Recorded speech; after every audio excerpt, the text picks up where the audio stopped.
Alright, Shalom. First off, I want to start up by saying all praises, honor, and glory is due unto Yahweh by Hashem Yahushai, by Hashem HaKakadash. That's all praises to the world calls God, whose true name in Hebrew is Yahweh, by Hashem meaning in the name, and Yahushai being the name, but only begotten Son. Also want to say double honors to the elders and apostles of Great Millstone, and peace and mercy to the whole world. Fuck your preaching's word and truth and sincerity. I'm the brother Tazabah, the Great Millstone, Arizona Camp, Lord Will, with another video to edify. And I want to address this stupid ass notion of reparations, right? You know, Jake, y'all still fall for the fucking okie doke, man. Right, you got California sitting there saying they're gonna give everybody what, like $20 million or something like that. I don't know what it was. Right, let me look it up.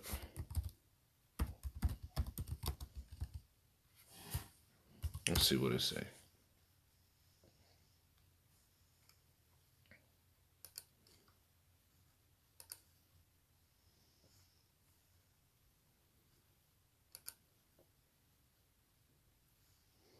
He estimates a fair representation. Okay, here it is.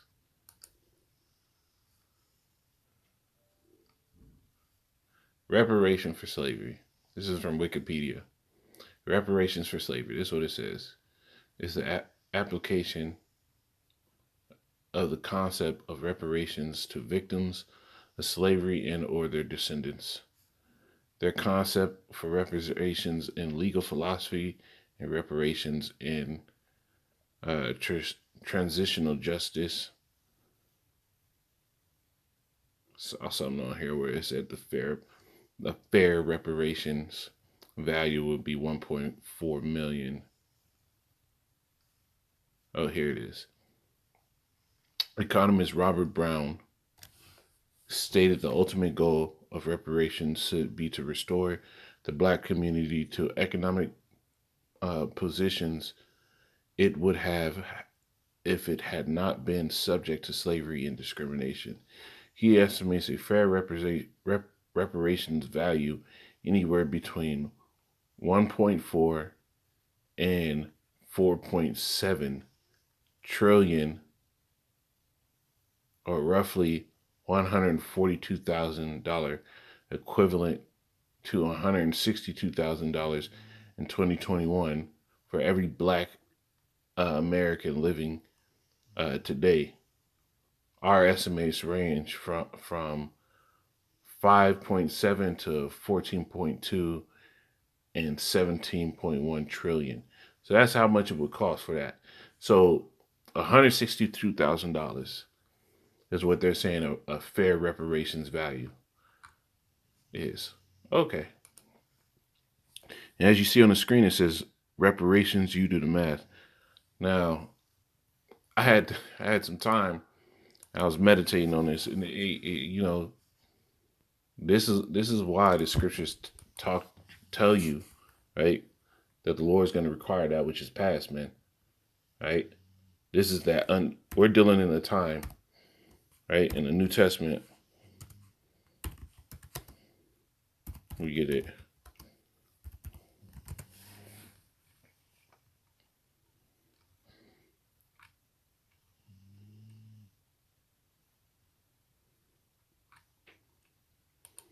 This is Luke 18 and 1. It says, "And he spake a parable unto them to this end, that men ought to always pray and not to faint, saying there was in a city a judge which feared not the Most High, neither regarded man." And this is Esau, Edom. This is how this is mentality, right?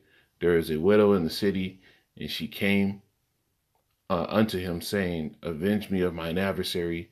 And this is what you Jakes do, but you're doing it to the wrong one. You're doing it to your fucking oppressor. You going to this devil like, "Hey, you got to make me whole. You got to make me whole. You know, my family. I'm all this. I'm behind. I'm behind." You going to your goddamn enemy crying, right? "Avenge me of my adversary." He would not for a while, but after he said within himself, "Though I fear not the Most High, nor regard man, yet because this widow troubleth me, I will avenge her, least by her continuing her continual coming, she wearied me. And this is basically essentially what Esau's doing, man. He giving y'all a little something to get you off his fucking back. All right. But this whole precept really goes into continuing to pray and complain to the Lord of the predicament we're in. But Jake is complaining to the damn devil, wanting his money. Right? Wanting his money. So let's do a little math, right? To show you that this is why the Lord has to come in the fashion that he's going to come. Now, I'm just using movies for this figure, right? Let's say, right, remember the movie Django for the Mandingo? He told the dude that ran up the tree to try to run away that was supposed to fight. He said, "Now I pay $500 for you, and I expect to get 5 fights out of you." Right? So let's say the real average price for a slave was $200,000. Was $200, right? But let's say a bunch of top tier slaves came in, right? Strong. They wanted to use them for a little more than just picking, right? This is a purchasing power converter I found with a year, right? So $500 in 1965 compared to 2002. It says $500 in 1695, Slovakia, is equivalent in purchasing power to about $43,781. So $43,781 is what they paid, right, to brutalize the soul. The average, when you look it up, and let's start going through this, man. Right? The average lifespan for a slave was about 21 to 22 years. Right? 21 to 22 years. Right? Now I'll dig a little deeper. I'm a numbers guy, right? I love crunching numbers, man. Right? Now, a slave was expected to pick, right? This is just one.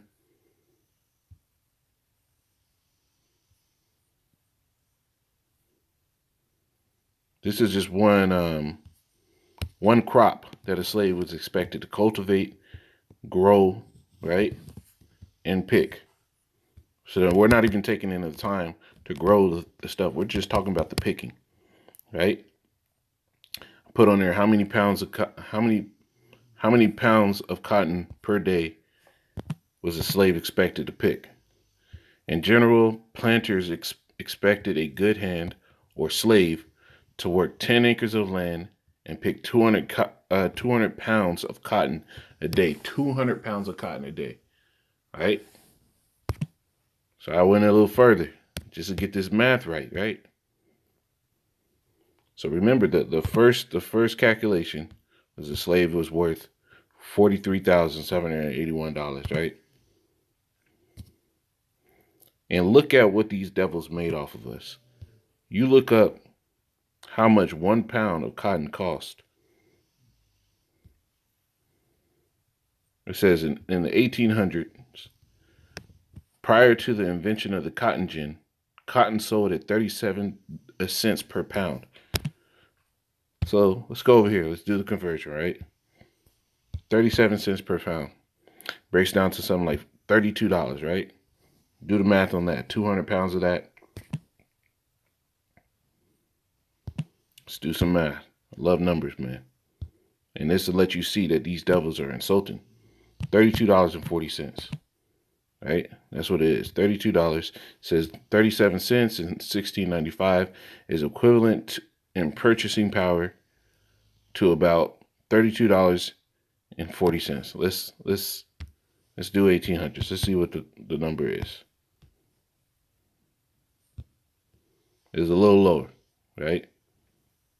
But we're gonna start at the higher end because I mean they was making money off cotton that whole time. So $32.40, right? Times 200. That's 1 day's worth of work out of a slave. Slave, you look into it. I looked up the growing season. I looked up what is the harvest season, right? For cotton, and it's between 150 to 180 days. So let's say for 150 days, so we're going to times that by 150. It's almost $1 million in 150 days that one slave made for their master. That's one crop, right? So in one season. Now I'm gonna times this by 22 years, the expected average time that a slave will live. $21,384. $21,384,000 is what the fucking plantation owner would make. All right, let's multiply this times. No, not multiply. It's so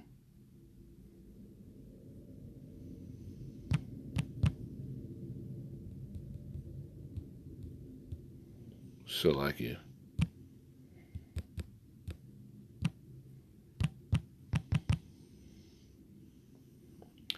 That is a 497 100% increase on profit. And they're sitting there saying a fair price to pay Jake for the harms of slavery is $142,000 to $162,000. And you niggas are happy for that. This is only one crop. We're not talking about sugar cane. We're not talking about tobacco. This is only one crop. So you made in one crop 497% return on investment for these devils over 22 years, including the pain and suffering, including your families getting broken apart, including getting fed the refuse. These devils will never give you back what you're owed. And this is why the scriptures tell you. Let me get this.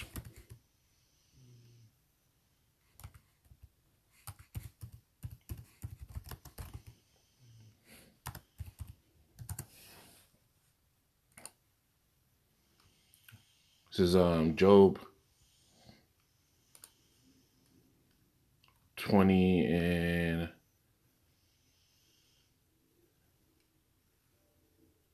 15. It says, he has swallowed down riches. He shall vomit them up again. It's talking about Esau, the wicked. The Most High shall cast them out of his belly. He shall suck the poison of asp. The viper's tongue shall slay him. He shall not see the rivers, the floods, the brooks of honey and butter. I mean, he's not going to get into the promised land. Go to the parable. Let me get it, man.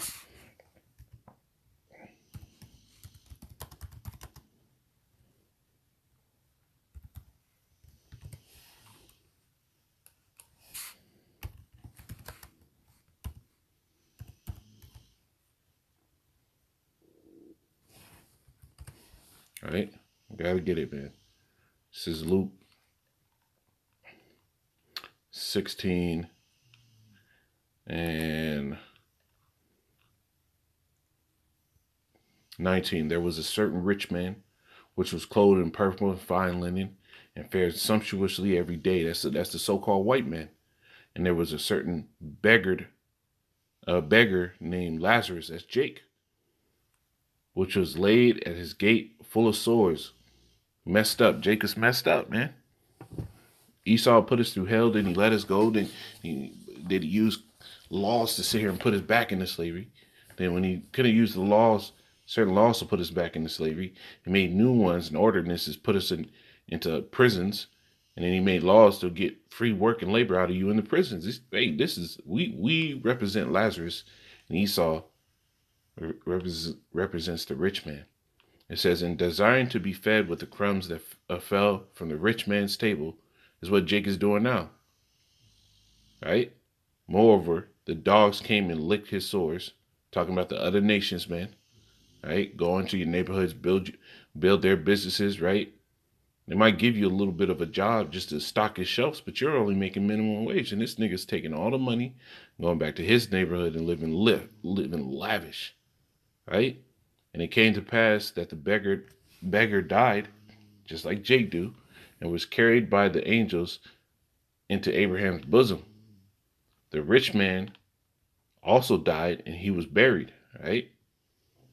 And in hell, he lifted up his eyes, man. That hell is that hellish condition. It's not talking about some place underground where you burn forever, right? Right now, Esau is in heaven. He's in rulership. Heaven represents rulership, right? So when you go to the book of Revelation, it tells you, he that overcome, keep my works into the end. To the same shall I give power over the nations, and he shall rule over them with a rod of iron. That's the kingdom of heaven, being put in rulership position. So these devils are already in the rulership position, man.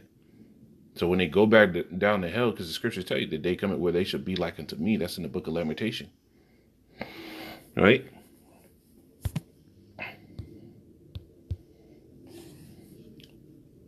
Right? And it came to pass that the beggar died, and when he was died, the angels carried him into Abraham's bosom. The rich man also died and was buried. And when he was in hell, lifted up his eyes, being tormented, right? Because the scriptures talk about meditating terrors. We're going to sit here and put terrors on you devils in the kingdom of heaven. Being in torments, seeth Abraham afar off, and Lazarus in his bosom. And he cried and said, Father Abraham, have mercy on me, and send Lazarus, that he may dip the tip of his finger in water and cool my tongue, for I am tormented in this flame. But Abraham said, Son, remember that thou in thy lifetime receivest thy good things. 400 over a 22-year period for one slave. Over a 22-year period for one slave. These devils were able to make the equivalent of $21,384,000. Right? Flowing in wealth.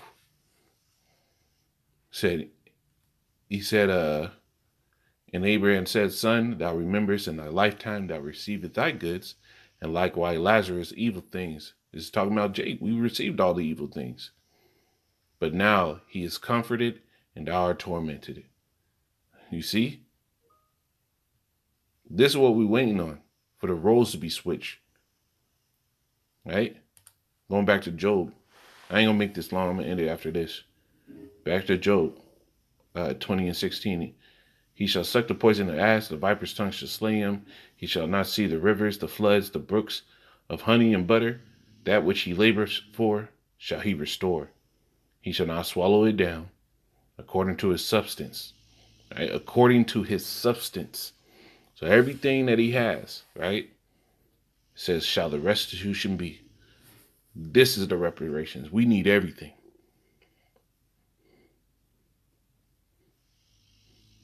I need your chain.